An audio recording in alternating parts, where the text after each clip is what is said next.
a big part of what I do is when we put on these sports camps for kids with disabilities, I've got to raise all the money for it.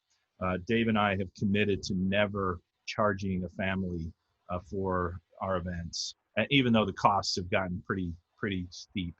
And so as we've been able to raise more money, get more sponsorships, and kind of a salvation thing for us, believe it or not, is I created my own product line. Instead of doing cookies and popcorn like the Girl Scouts and Boy Scouts, I chose a raw local honey.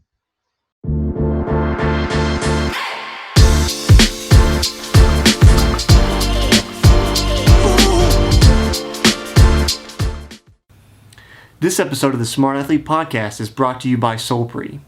If you're active at all, whether you're running or simply out walking for the day, you've probably experienced one of the number one problems that active people have, and that's chafing.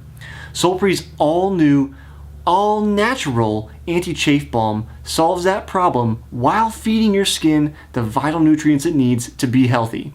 If you'd like to stop chafing once and for all and treat your body right, go to solpre.com to check out the anti-chafe balm today. That's SOLPRI.com.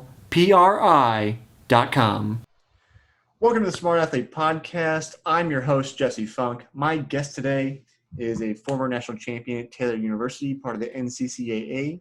He transferred from there on a full ride to Georgia to be a Division I runner. He is the co-founder of Disability Dream and Do, sometimes referred to as D3 Day. We'll get into that as we get going. Author of the recent book, I think it just came out last year, A Pound of Kindness, a story about Dave Clark and his childhood. And he's also working on a new book, which we're going to talk about. Welcome to the show, Doug Cornfield. Thanks, Jesse. Thanks for having me here. It's a pleasure. Yeah, thanks for making the adjustment. It's anytime we're doing this like time zone swap, which most people are not in the central time zone with me. It's always a matter of, all right, what time are we actually talking about? Are we all on the same page? Are we all going to make it? So yeah, I appreciate you coming to chat with me. I'm sure you have a lot going on.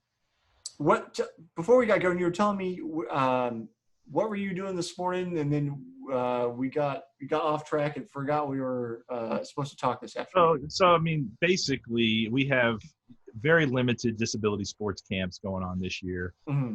We had 7 of them scheduled with minor league teams and one here in Corning. We had already done a football event during the Super Bowl where Dave Clark and I were the speakers at an event. They had both sides cheerleaders there, and some of the ESPN guys were there, that kind of thing. And so that was really the only event that we've done this year. So it's a very, very odd year for everything to get canceled. But a big part of what I do is when we put on these sports camps for kids with disabilities, I've got to raise all the money for it. Dave and I have committed to never charging a family for our events, even though the costs have gotten pretty steep. And so as we've been able to raise more money, get more sponsorships, and kind of a salvation thing for us, believe it or not, is I created my own product line. Instead of doing cookies and popcorn like the Girl Scouts and Boy Scouts, I chose a raw local honey.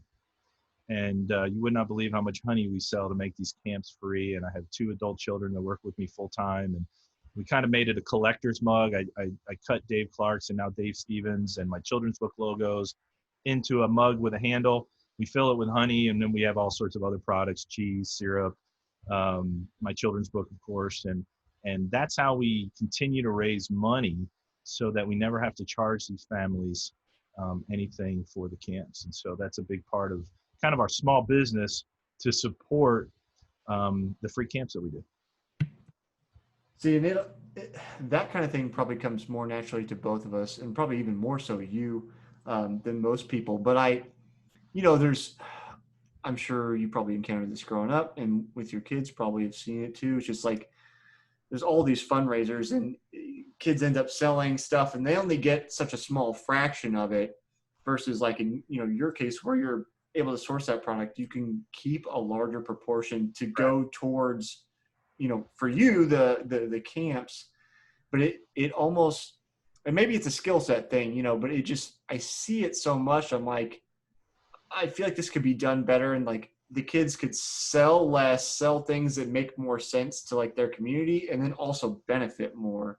So was that just a simple matter of economics, or how did that come together? So, when we first started doing the camps, Dave Clark and I, which now go back over 10 years ago, I left the Merrill Lynch office, and and all of a sudden you have these great ideas, and you start putting your business plans together and all those kind of things, and then you gotta figure out where's your funding come from. And originally, I put children's books on my plate. I put movie scripts and documentaries, and things like movies don't get funded overnight. And Dave Clark wanted me to do more sports camps. And so all of a sudden we realized, you know what, I'm flying to Florida. I'm doing these camps. We got more of the Mets wanted to do a camp with us. The Phillies wanted to do a camp with us. The Twins wanted to add a camp. And, minor league teams aren't really necessarily rolling in it. So we had to figure out how to fund it. And a guy came to me with an idea of doing honey to sell for us. And basically we put a product together. One thing led to the other. I didn't realize how much people loved honey, but I had a great source of quality honey. And so I kind of take a lot of pride. I don't put anything that's not great on my tables, whether it's my children's book, whether it's our honey, our syrup, the cheeses that we have literally go all the way up to 13 years age. People can't believe they walk up down the street in Corning and find 13-year-age cheese staring them in the face. And so we just had to figure it out. And it was really out of desperation. And Dave Clark correlates that to his story as a professional baseball player that virtually had no use of his legs, playing on crutches. He calls the knuckleball his desperation pitch. And so our honey was our desperation pitch of, these camps are costing us a lot of money. And then I realized we could sell in a weekend. In the beginning, I sold $2,000 or $3,000 one time at a little event in a weekend. And I'm like, holy crap, how do we do more of this? And so it just kind of added from there. And we tend to do a big fundraiser. I say big, it's not huge, but we do it at our local mall at Christmas time. And because nobody wants to see you as a business person during Christmas time. And so we spend the 6 weeks at our local mall. It's about 10, 15 minutes away. And now people know us for our local products. And so people actually come and search us out. And so it's gotten really interesting from there. Hopefully you don't hear my granddaughter in the background here, but that makes our Zoom meetings more interesting when we're at home doing this stuff. So that's kind of the nutshell. Long story is just, it was a desperation thing. And we needed a constant revenue, and believe it, honey became our constant revenue. It's one of those things where I think about, and I didn't know whether, we had talked about possibly having Dave join us, so I didn't know whether we would talk with Dave or not. Not a big deal. But when I think about Dave, his story, maybe the things that he talked about, you're talking about this situation.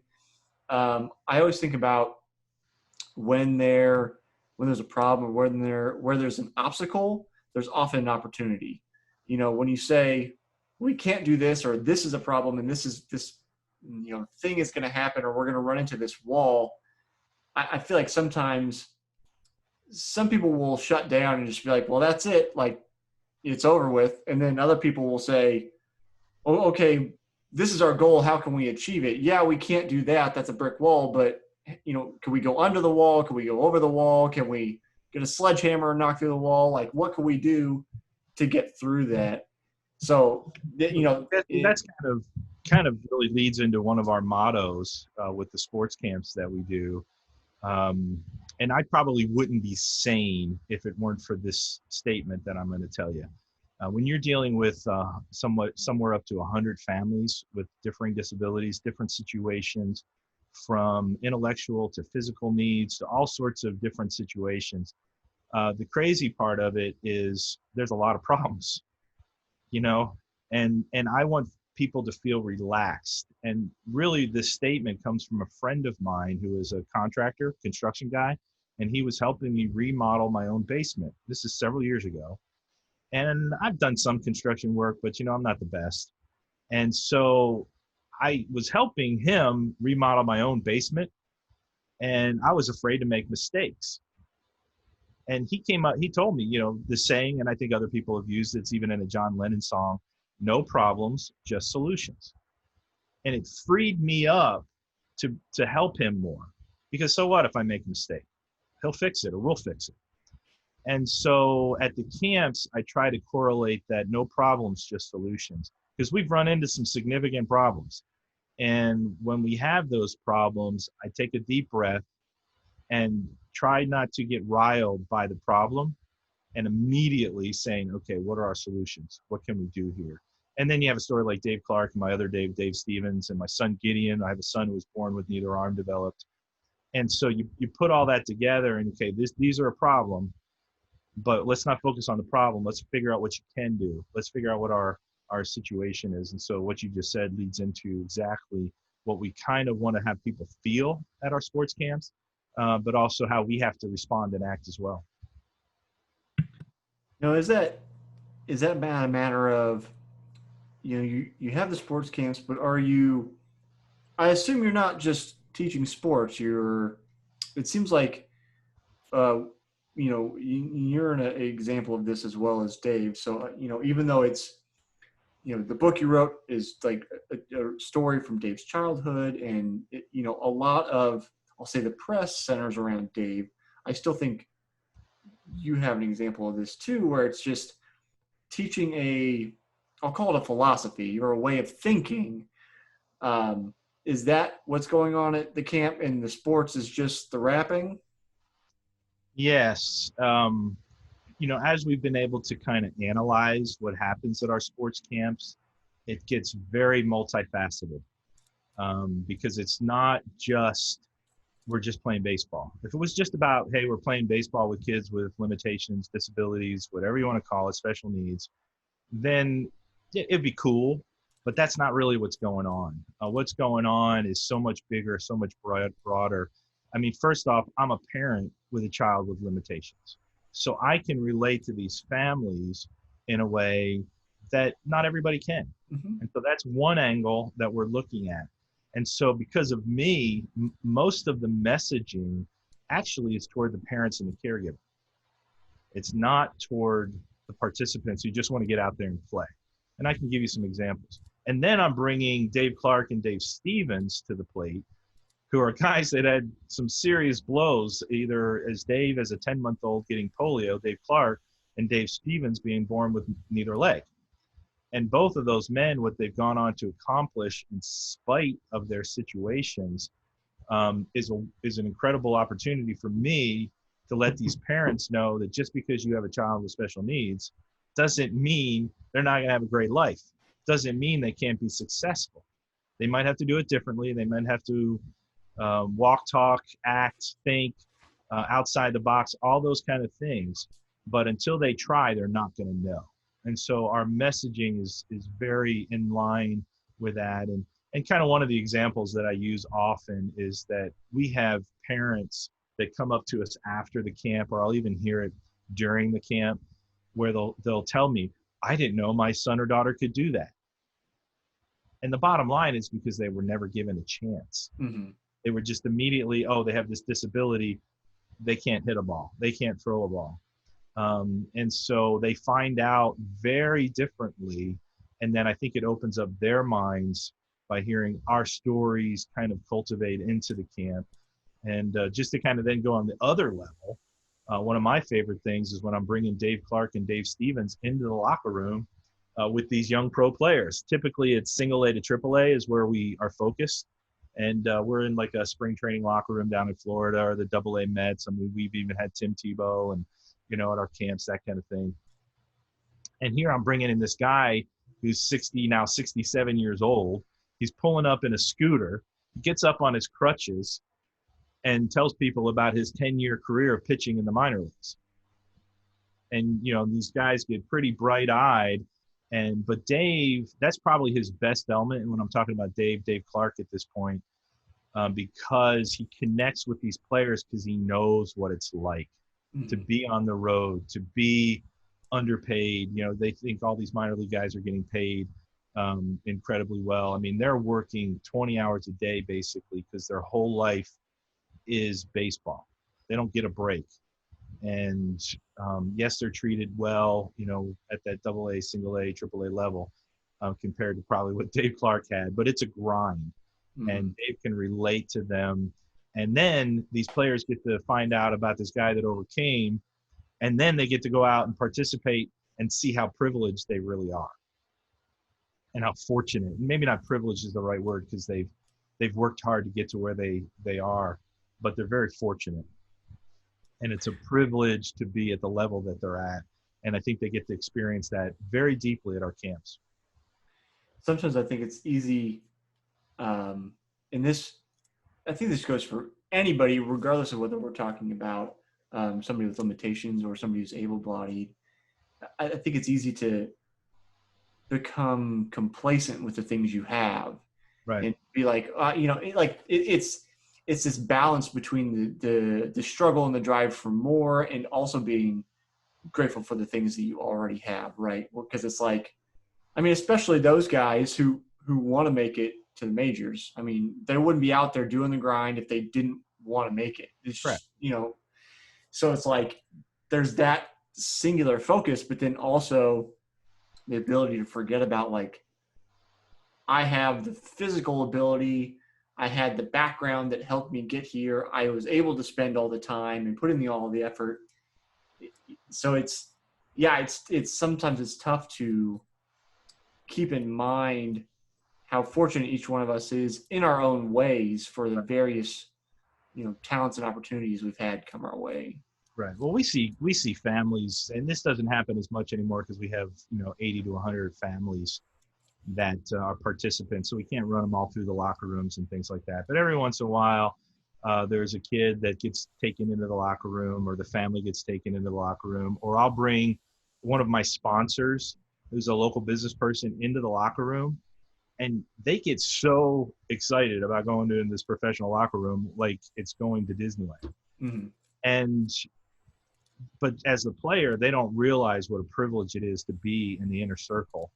And I think our event and meeting Dave and my other Dave, we kind of honed that into these young pro players, that it's a privilege to be where you are, fellas, and it's not going to last forever.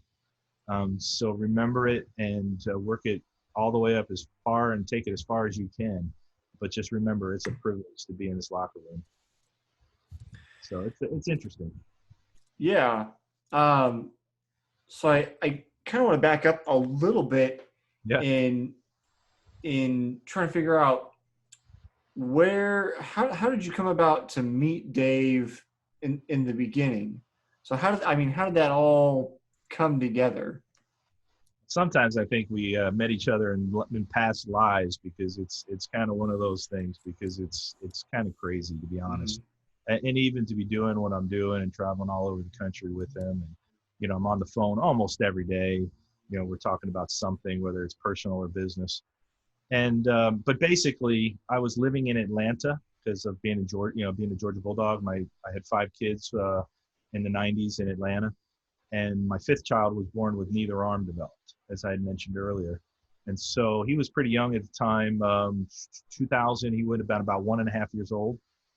And we were moving our family back to Corning, New York, where my wife and I met and where she grew up. And during that transition of moving a family of 7, I was studying for my Series 7 at Merrill Lynch at the time. Okay. And so I was doing the back and forth thing, flying back and forth between Atlanta and Corning while my wife was getting ready to move and all that stuff. I was looking for a place to live and whatever, and studying. And while I was studying, I was reading a newspaper article, and Dave Clark had gotten the Heroes of Sports Award in, I think, 1999, but this was an article in 2000.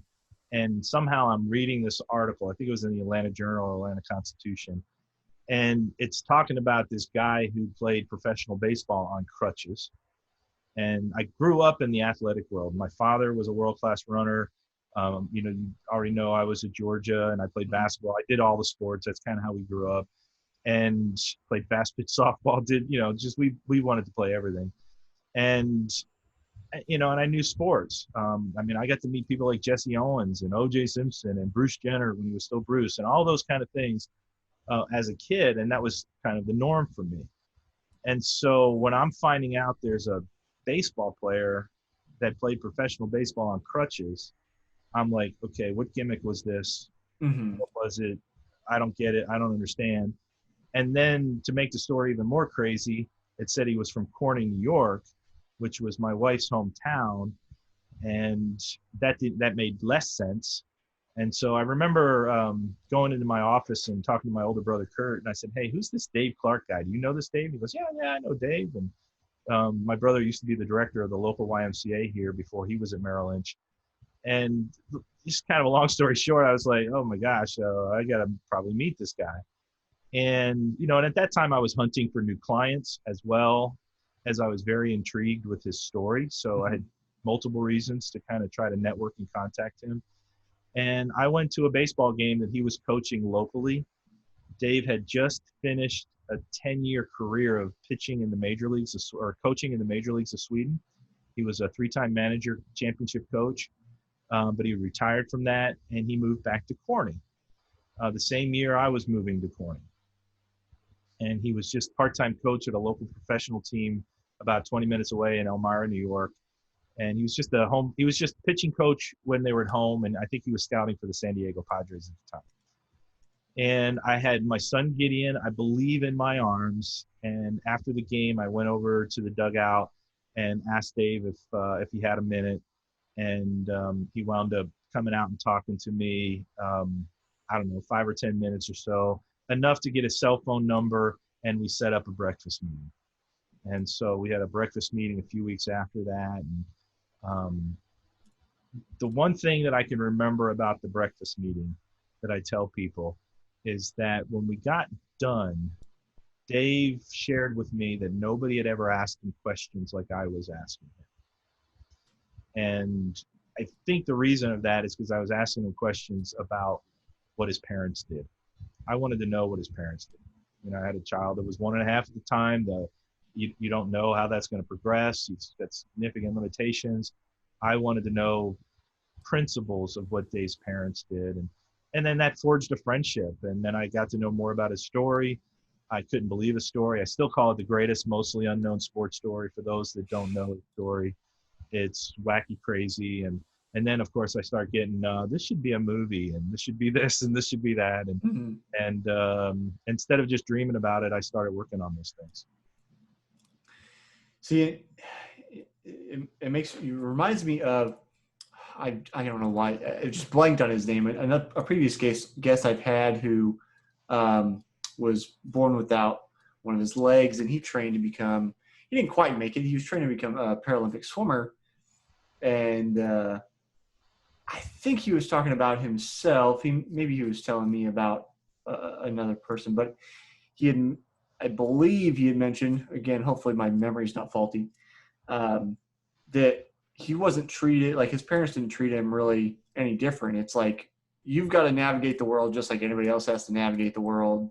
Maybe you don't have that limb like everybody else does, but that isn't, an excuse to feel sorry for yourself. Like, you Right. still have the ability to go out there and, in his case, swim, be the best swimmer he can be, all that kind of stuff. Right. So I'm curious if you could share, I guess, what Dave maybe shared with you and what you do.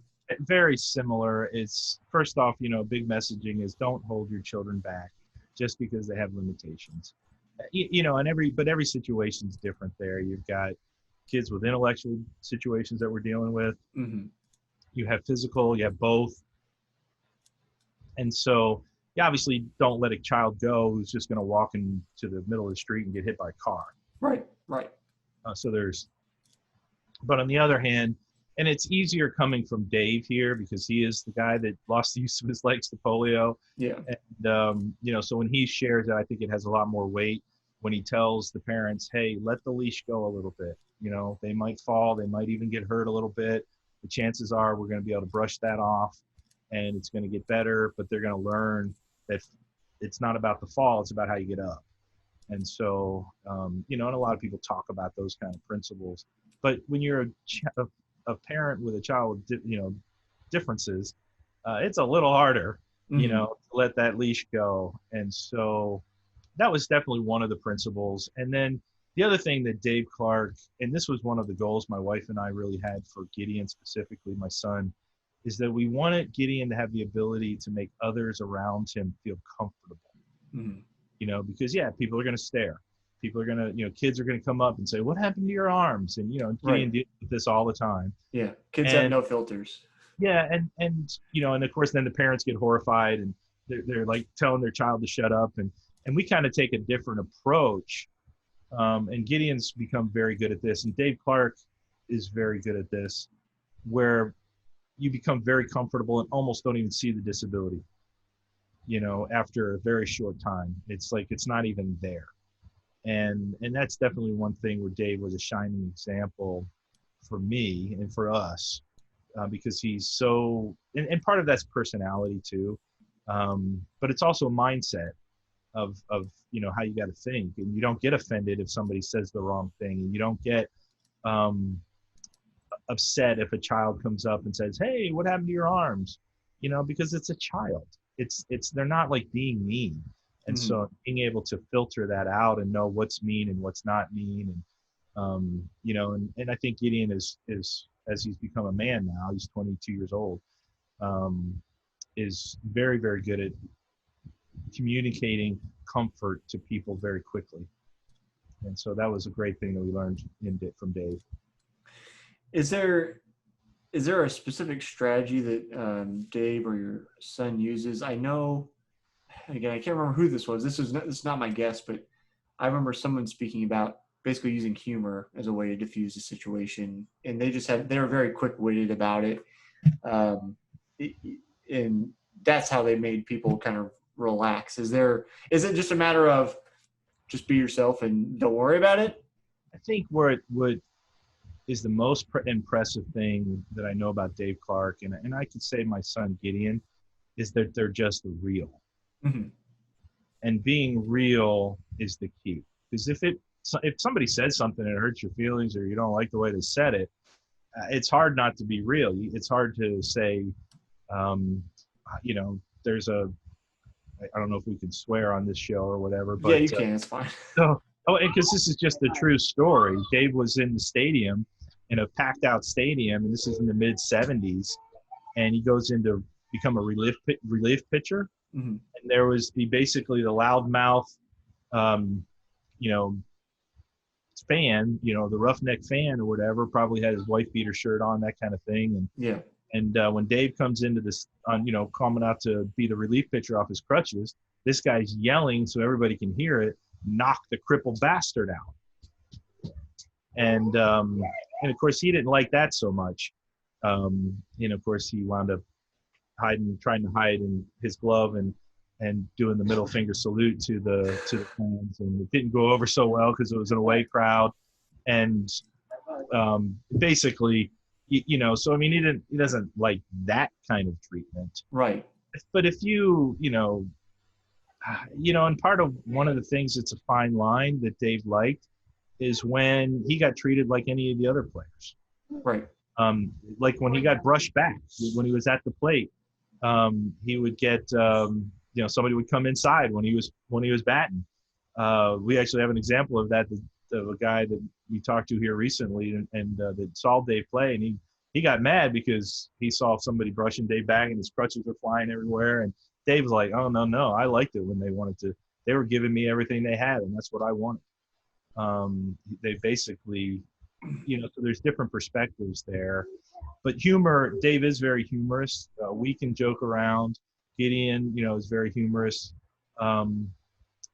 We don't get caught up into the verbiage of, there's words that you can say, or you don't, if you call Gideon the armless boy, we're not going to get upset. Some people would, mm-hmm.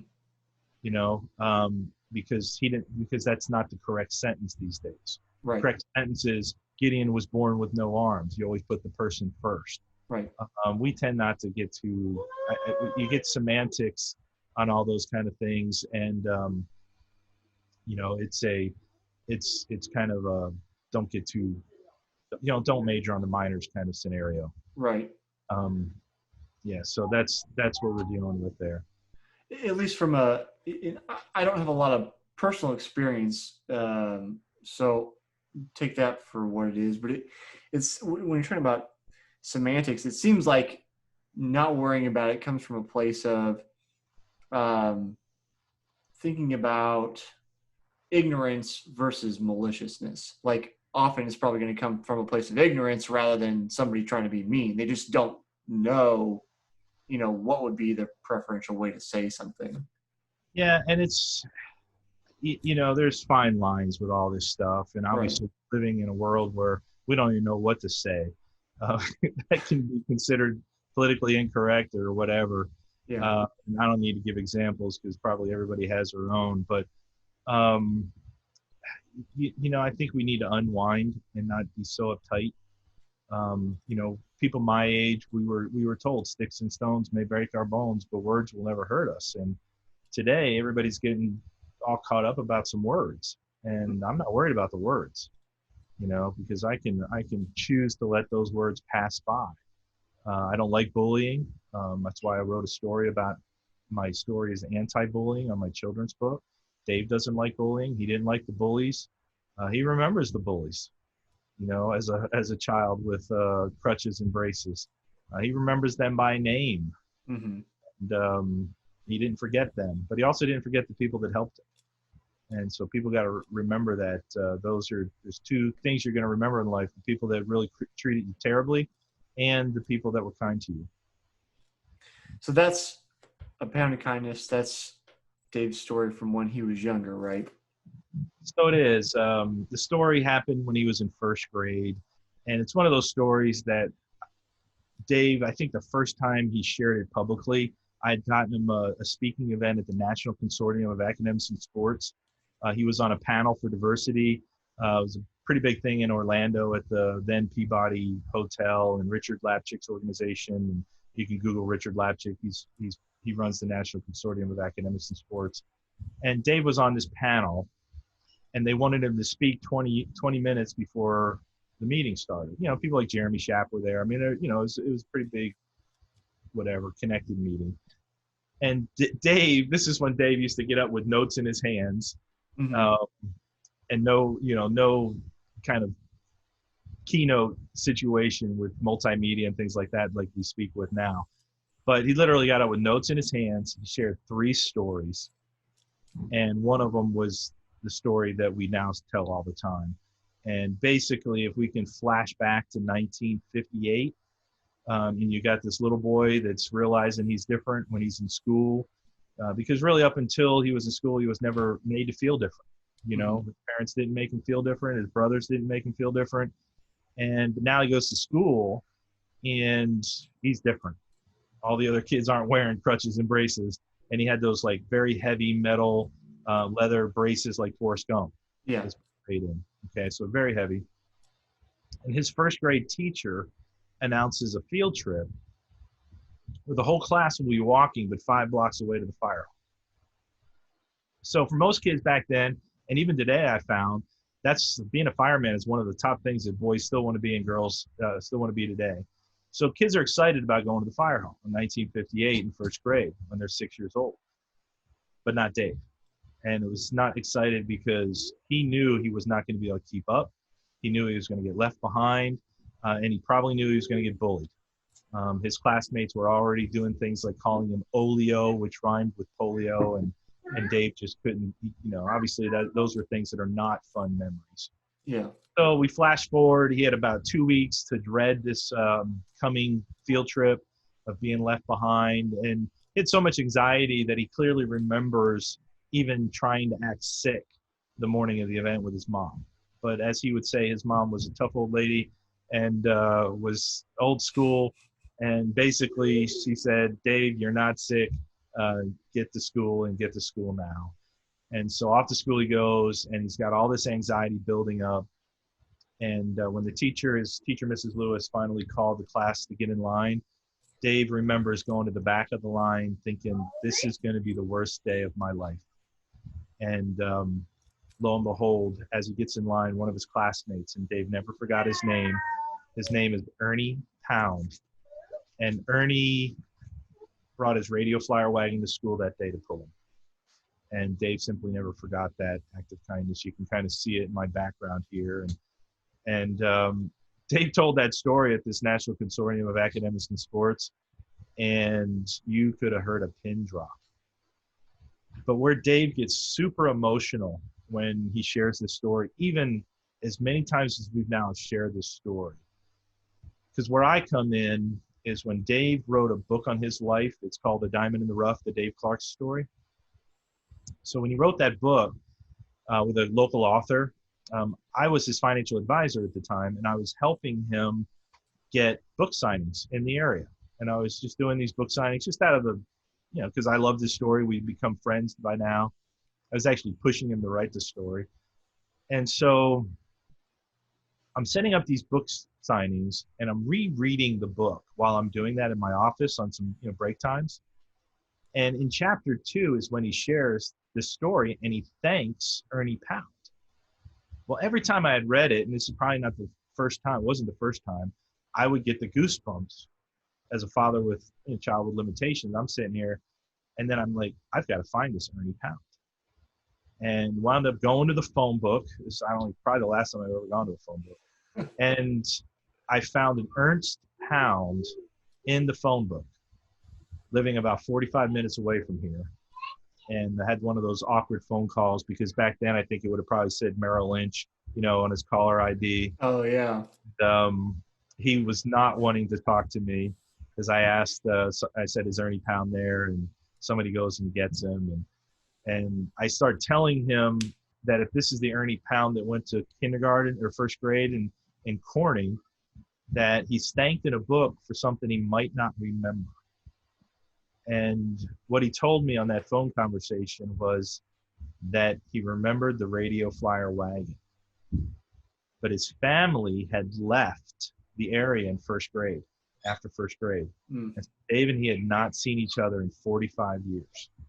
And in that time frame, they both went on their separate ways. And so Ernie wound up coming to a book signing, completely unknown to Dave, puts a book underneath Dave's nose at the coffee shop that we were at, and says, sign this one to Ernie Pound.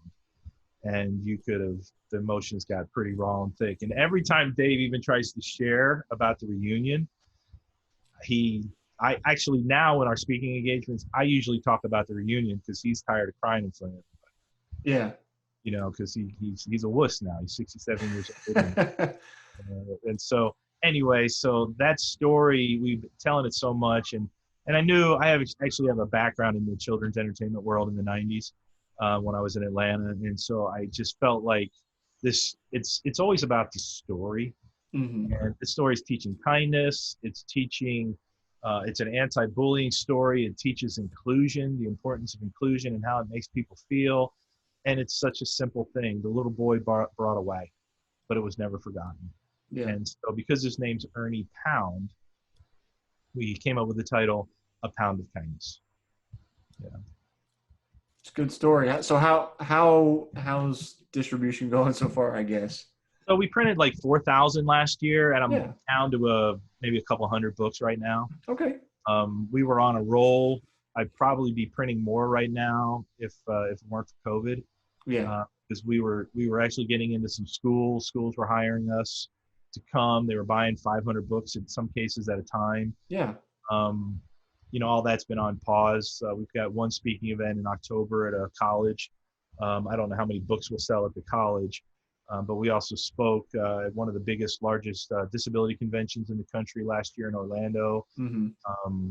And so that's called the Family Cafe. It's like 15,000 people that go to that convention. Dave and I were the final keynotes, specifically talking about this book. And, so we were shedding a few hundred books every time we did something like that. Yeah. Yeah. But we want to sell millions. We don't want to sell 4,000. Right. Well, I mean, you got to start somewhere. That's correct. And from what I've read about you, I feel like it's only a matter of time, really. Seems like you've got both plenty of hustle and plenty of brains. So that's always a good combination. Well, sometimes I wonder anymore, because things that I thought would be like no-brainers turn out to be nothing. Yeah. And things that you wouldn't have ever thought of, like selling honey to make your living so that you can't do these things, come your way, and then you run with it. But I am planning on doing some more children's books. I don't even have to make these stories up. I just have to package them well. Right. Right. So you were saying you've got a new book coming up. Can Yeah. you tell me all about that, or? So it's curtailed off of the theme of Pound of Kindness. Okay. Dave and I started an award based on this story like 10 years ago. It's called the Pulling Each Other Along Award. And it literally goes to children, or not just the children, any age person, but somebody that's helping somebody in the disability community. And so when we go to a minor league baseball field or we do a speaking event, oftentimes before that event, we have nominations for our award. And in giving out that award, it goes to somebody that's deserved of the Pulling Each Other Along award. And so I got this message during COVID, early on in COVID, about somebody wanting us to be a part of his book, a chapter in his book, to talk about Dave and talk about Disability Dream and Do or whatever. And his name's Todd Sivan. He wrote the book for Rick and Dick Hoyt. So people that know the Hoyts out there in that story. And so he knew of our story, and we've known each other for a while. And he wanted me to be a part of this book. And so I asked Todd, I said, Todd, how far along are you in the book? Because in my business plan, I have something almost identical to this. And he goes, shoot, tell me what it is. And so I told him, and I said, I don't want to just do chapters on inspirational people. I want to do chapters on inspirational people talking about what was it that pulled them along? What was it that helped them? What was it that got them through? And so right now we're pushing a book that's going to be it's going to land somewhere between 20 and 25 chapters of amazing stories. People like, Rocky Blyer is one of the ones that I can now mention because his chapters, we've already interviewed Rocky and he's on board. And we're doing another chapter on Leonard Tost, who was the owner of the Philadelphia Eagles. His granddaughter, Marty Schneider, is writing a chapter about the impact that her grandfather had, not because he was a coach of the Eagles or the owner of the Eagles, is because he started the first Ronald McDonald House. And so it's stories like that. And we've got, people with missing legs, military guys, their stories. We've got a story of a girl named woman named Audie Angel, who is a dancer that's one of the premier dancers on wheelchairs. But it's not all disabilities either. It's kind of a whole hybrid of stories of famous, semi-famous stories you would know, stories you wouldn't know, but taking another angle of it and saying, okay, Rocky Blyer, we know you have this incredible story. You were Franco Harris's 1-2 punch in the 70s. And I don't know, are you familiar with Rocky Blyer's story? No, I'm not. Okay. So Rocky was a great Notre Dame running back. And during or sometime during his rookie season with the Steelers, was drafted to Vietnam. Okay. And took a bullet and a grenade into his leg and actually lost a portion of his foot and wound up coming back and holds 4 Super Bowl rings as one of the great 1-2 tandems in running back history. Amazing man. And there was actually a made for television movie. So anybody my age, they know the Rocky Blyer story. Mm-hmm. And when I met Rocky a couple years ago and we became literally friends because of what we do and all that stuff. And I asked him, I said, hey, Rocky, would you be interested in talking about what pulled you along? And he gave us an interview that was literally bone chilling, the situations. And so we're putting that together. That'll be one of the chapters. And I could go on and on because these chapters are pretty exciting. Yeah. But it's called Pulling Each Other Along, book 1. I had about 50 names to call. I got through about 15 and I had to stop calling because we already had more chapters than I wanted for the first book. So that's where we are. Yeah. That sounds like you keep yourself busy. As we're starting to run a little short on time, this is a question. So I'm asking everybody the same question this year because it transcends sports and people. But I think it's especially poignant for you and maybe Dave as well. I'm asking everybody, what do you think the purpose of sport is? For me, it was a passion growing up. I mean, whether it was playing Little League, wiffle ball in the backyard with my older brothers, we would keep our stats so you can say we were having math lessons. I mean, there's so many things that we did.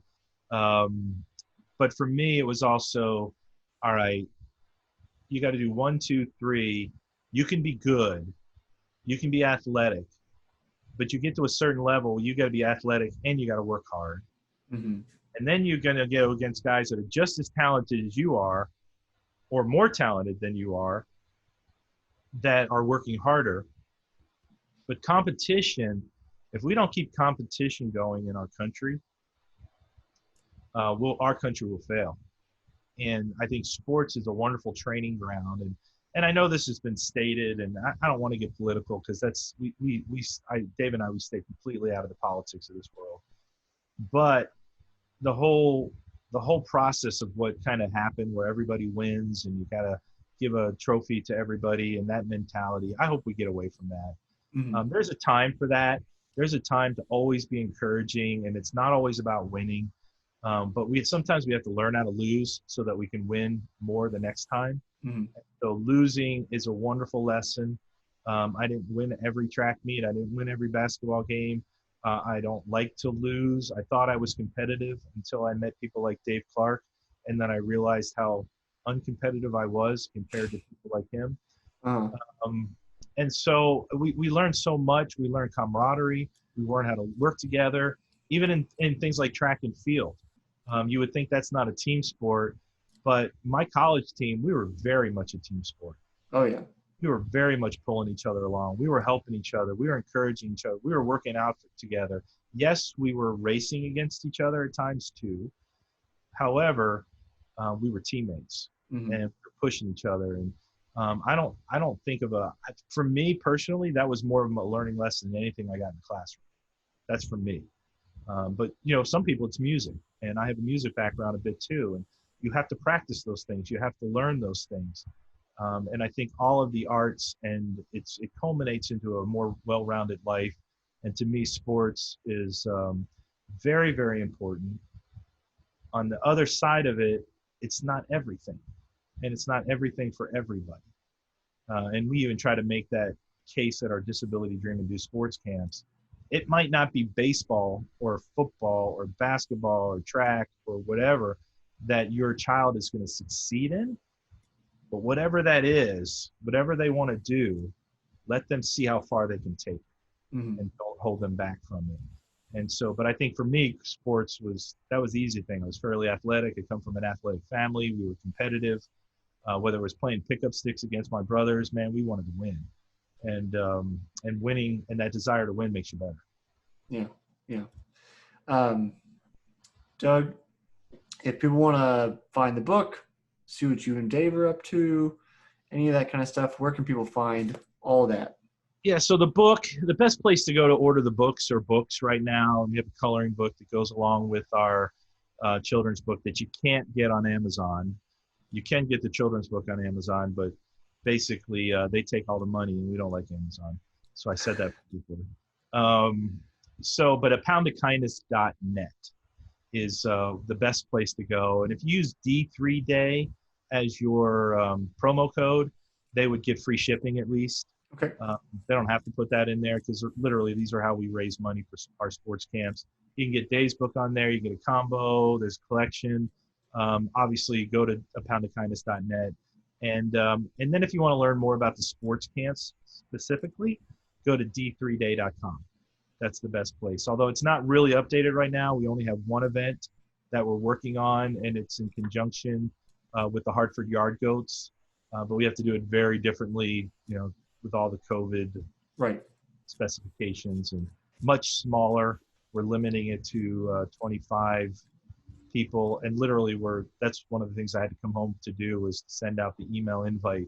We just got the website. We're working in conjunction with the Miracle League in Hartford for this particular camp. Be more active once we get the COVID stuff wrapped up again. People are still listening. D3 Day and a poundofkindness.net are the places to go get our stuff. Sounds great. Thanks for hanging out with me today, Doug. Thanks, Jesse. Yeah. We'll hopefully get to meet with you and talk with you soon.